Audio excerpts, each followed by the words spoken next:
Chers frères et sœurs, grâce au Seigneur, nous avons une nouvelle série de notre nourriture quotidienne dont le thème est Christ, puissance de Dieu et sagesse de Dieu. Nous commençons par le volume 1 qui parle de la vie du corps. Et la première semaine a comme thème général la séquence merveilleuse de la Bible.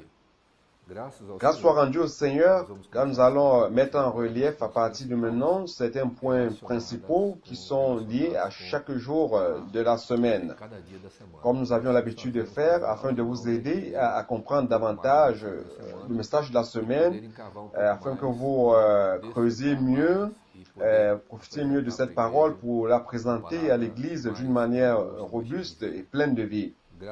Grâce soit rendue au Seigneur, cette semaine nous allons parler du thème de l'arrangement souverain de Dieu, basé sur les deux épîtres de Paul, Romains et Corinthiens, 1 Corinthiens. Et nous allons aussi voir comment nous pouvons affronter les problèmes de l'Église, savoir comment résoudre les problèmes qui existent dans l'Église, dépendant du Seigneur et de l'Esprit. Nous allons aussi voir le salut complet de Dieu, lequel passe par le processus de justification, de sanctification et aussi de glorification, qui est le point culminant. Nous allons aussi voir quelle est la vision qui doit régir les églises jusqu'au retour du Seigneur.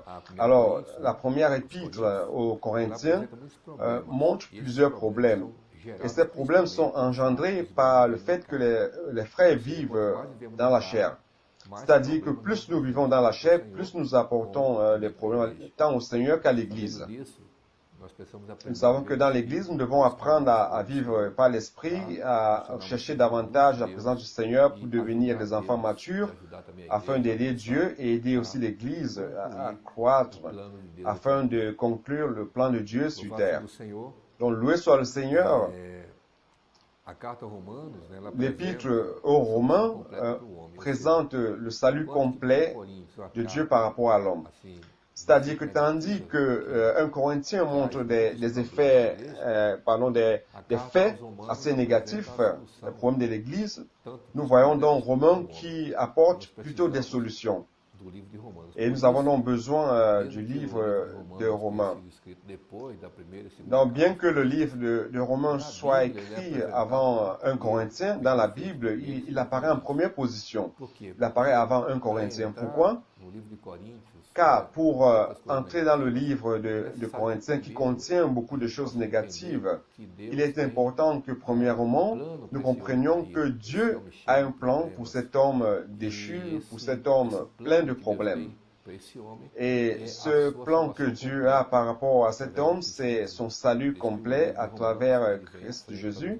C'est pour cela que le livre de Romains vient en première position pour nous apporter cette aide.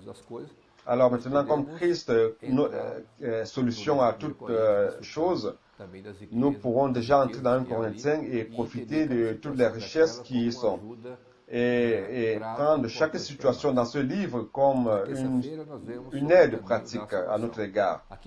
Donc, mardi, nous voyons le chemin du salut ici. Le chemin du salut commence.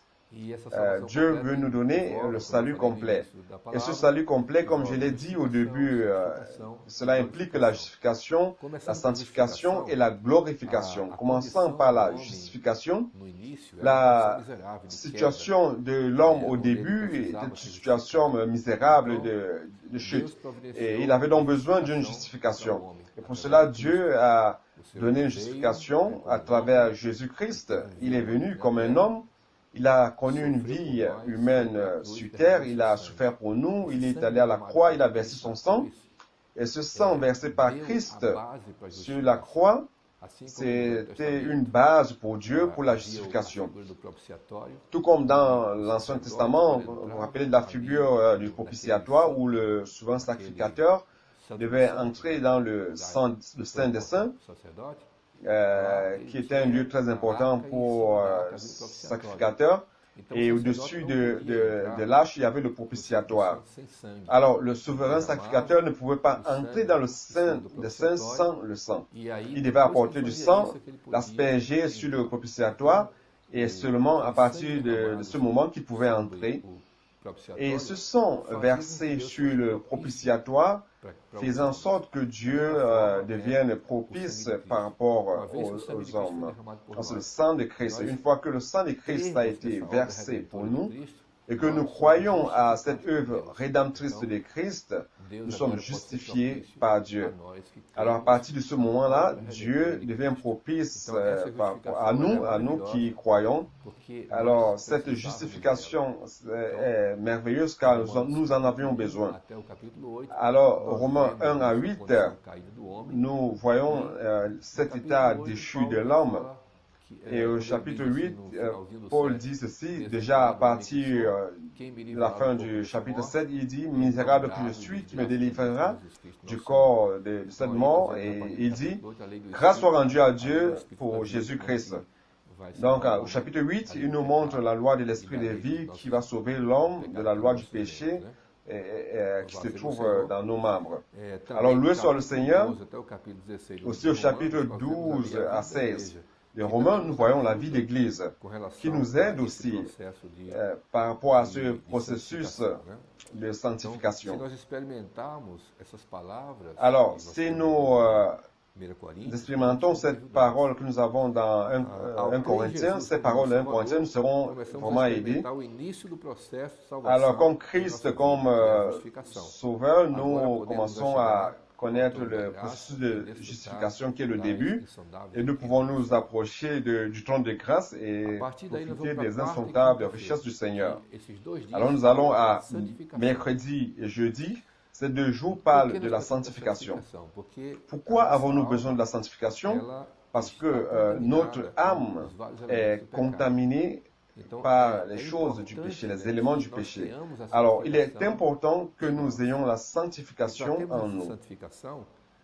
Et pour avoir cette sanctification, nous devons donc nous réjouir dans celui qui est saint.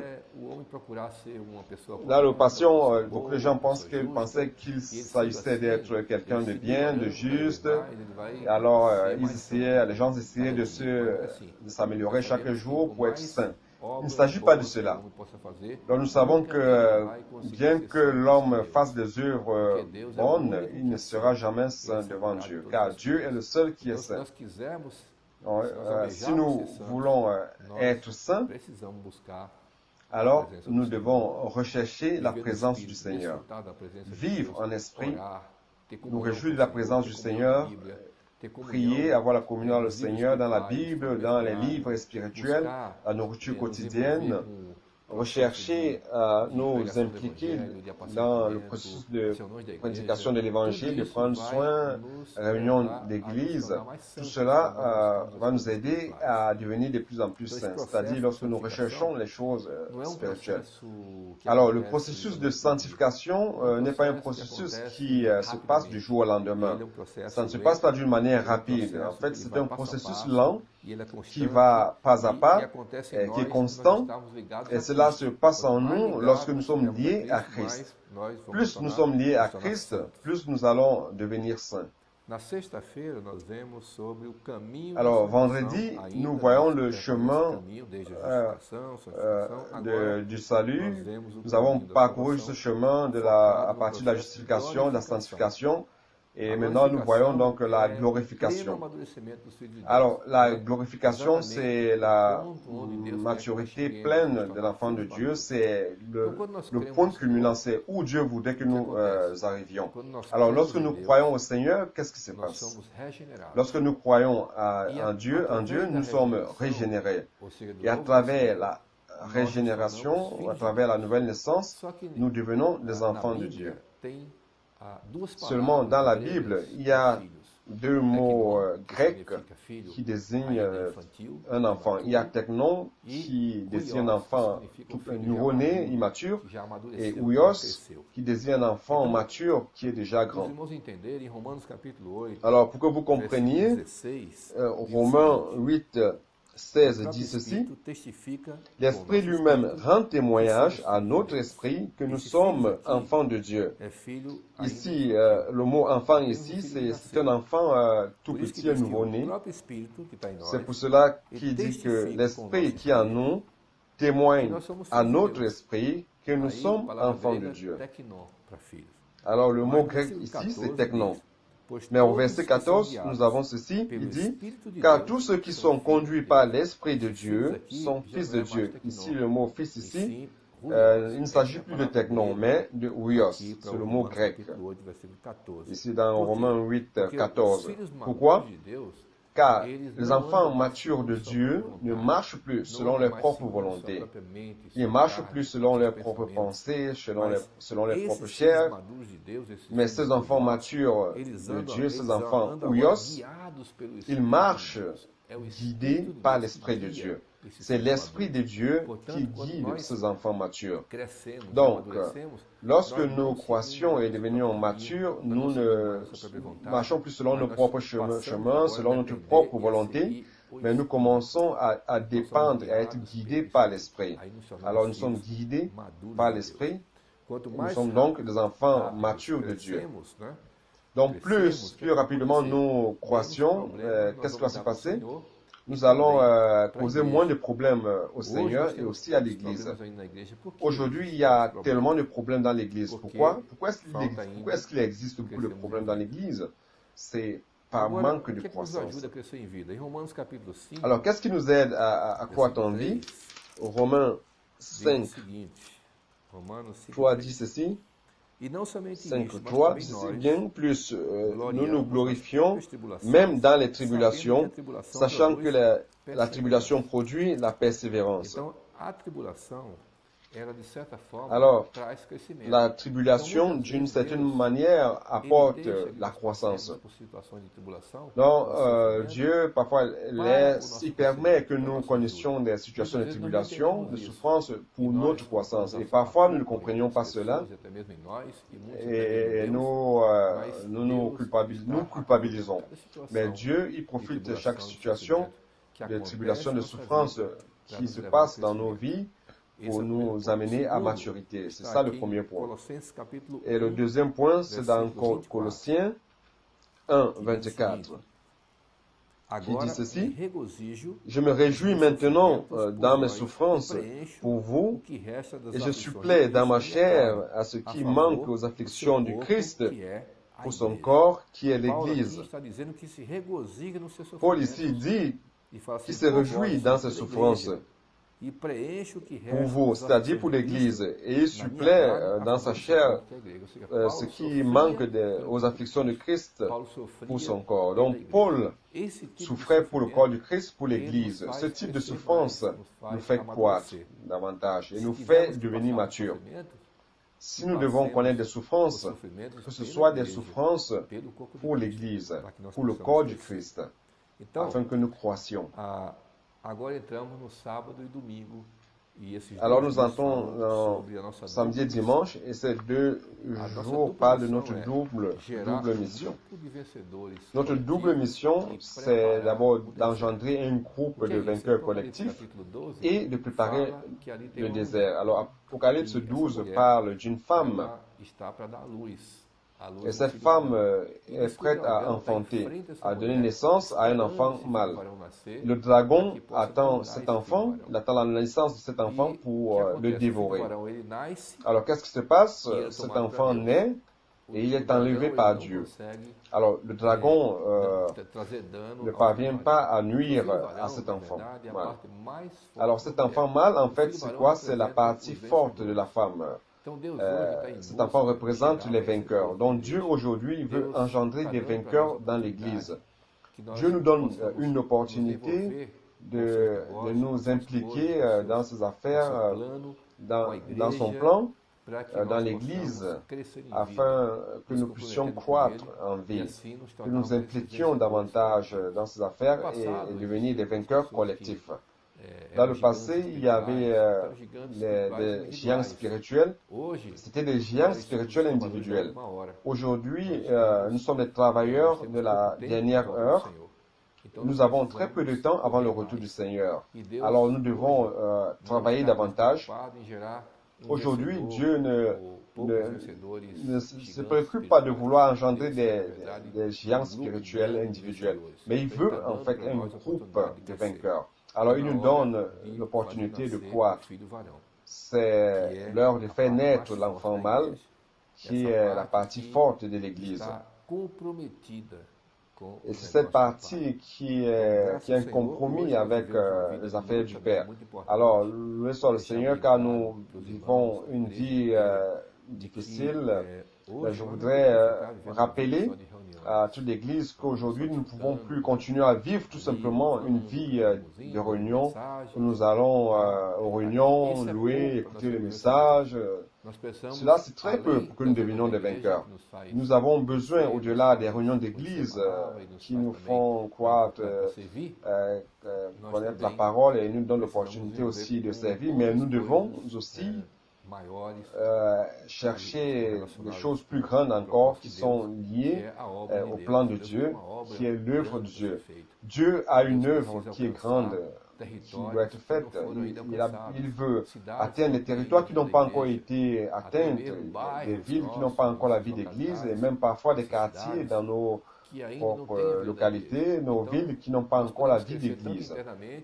Donc nous pouvons croître tant intérieurement, en prenant soin de ces quartiers qui n'ont pas encore les groupes familiaux, et aussi sortir dans d'autres villes avec d'autres frères et établir des vies d'église dans ces villes-là ou ces quartiers. Mais il est important que nous ne perdions pas le temps, que nous profitions de l'évangile pour la croissance tant interne que externe. Nous devons nous impliquer totalement dans les affaires du Père et ne pas tout simplement vivre une vie de réunion, mais avoir une vie de compromis dans les affaires du Seigneur. Alors, il y a un texte dans Nombre, chapitre 1, verset 1 à 3, qui nous encourage tellement et qui est en relation à ce que nous venons de dire. Dans chapitre 1, de 1 à 3, dit ceci: L'Éternel parla à Moïse dans le désert du Sinaï, dans la tente de la rencontre, le premier jour du second mois, la seconde année après leur sortie d'Égypte, il dit: Faites le relevé de toute la communauté des Israélites par clan, par famille, en comptant par tête les noms de tous les hommes. Aaron et toi, vous dénombrerez selon leur corps d'armée tous ceux d'Israël qui peuvent prendre les armes depuis l'âge de 20 ans et au-dessus. Donc ici, Dieu a donné un ordre à Moïse afin que Moïse puisse compter, puisse faire un recensement des clans d'Israélites et compter tous les hommes de tous les clans qui sont capables de porter des armes. Et il dit ceci, tête par tête, selon leur nom, et qui sont capables de sortir, d'aller en guerre. Donc Dieu Dieu veut compter aujourd'hui sur vous et moi, et sur tous ceux qui ont un désir de se compromettre davantage dans les affaires du Seigneur et sortir à la guerre. Nous avons une vie de guerre, de lutte, et nous devons nous impliquer davantage dans les œuvres du Seigneur. Il y a tellement de fronts sur lesquels nous pouvons nous impliquer, comme le comportage dynamique, avance jeune, expo livre, les sorties pour les prédications de l'Évangile, prendre soin, établir de nouveaux groupes familiaux, de nouvelles églises. Donc aujourd'hui, nous avons une infinité de fronts sur lesquels nous pouvons nous dédier afin de mener à bien le plan de Dieu. Donc nous ne pouvons pas nous donner le luxe de vivre encore une vie d'église, tout simplement de réunion. Les réunions ne vont pas presser le retour du Seigneur. Alors il est important que nous nous rendions compte que nous vivons les derniers jours qui précèdent le retour du Seigneur. Alors, lorsque le Seigneur reviendra, il est important qu'il nous trouve dans une lutte, dans la guerre, à tête élevée, et nous battons pour sa cause, pour ses affaires. Donc, il y a un troisième fils. Nous avons parlé du fils Technon, le nouveau-né. Après, il y a le fils Ouios, qui est mature. Mais maintenant, ce fils mature, lorsqu'il commence à s'impliquer dans les affaires du Père, dans les compromis du Père, il ne devient pas tout simplement un enfant mature, mais il devient un héritier.